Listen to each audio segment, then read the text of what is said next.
أعوذ بالله من الشيطان الرجيم. بسم الله الرحمن الرحيم.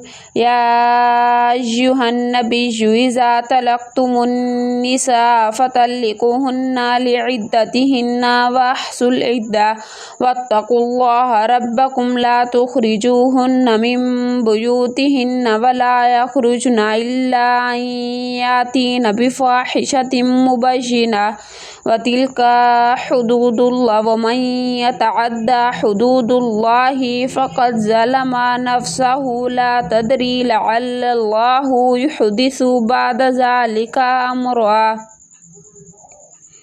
فإذا بلغن أجلهن فأمسكوهن بمعروف أو فارقوهن بمعروف وأشهدوا ذوي عدل منكم وأقيموا الشهادة لله ذلكم يوعظ به ومن كان يؤمن بالله واليوم الآخر ومن يتق الله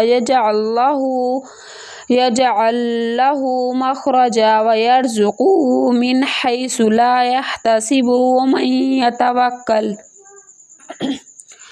على الله فهو حسبه إن الله بالغ أمره قد جعل الله لكل شيء قدرا.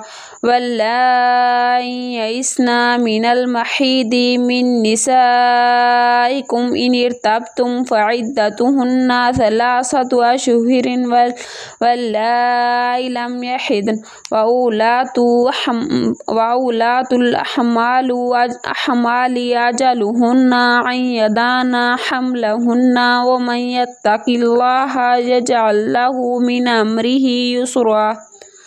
ذلك أمر الله أنزله إليكم ومن يتق الله يكفر عنه سيئاته ويعظم له أجرا. أسكنوهن من حيث سكنتم من وجدكم ولا تضاروهن لتضيقوا عليهن وإن كن أولات حمل فانفقوا عليهن حتى يضعن حملهن فإن أرضعن لكم فآتوهن أجورهن وأتمروا بينكم بمعروف وإن تعسرتم فسترضع له أخرى.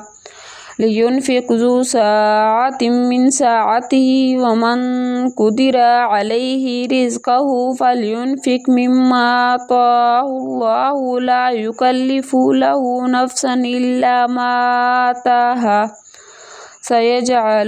سيجعل له بعد عسر يسرا. وكأي من قرية عاتت عن أمر ربها ورسله فحسبناها حسابا شديدا وعذبناها عذابا نكرا فذاقت وبال أمرها وكان عاقبة أمرها خسرا.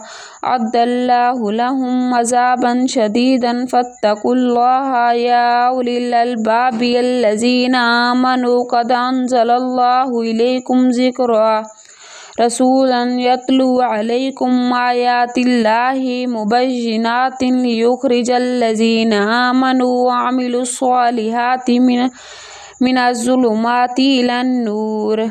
ومن يؤمن بالله ويعمل صالحا يدخله جنات تجري من تحتها الأنهار خالدين فيها أبدا قد أحسن الله له رزقا. الله الذي خلق 7 سماوات ومن الأرض مثلهن يتنزل الأمر بينهن لتعلموا أن الله على كل شيء قدير وأن الله على كل شيء قدير وأن الله قد أحاط بكل شيء علما.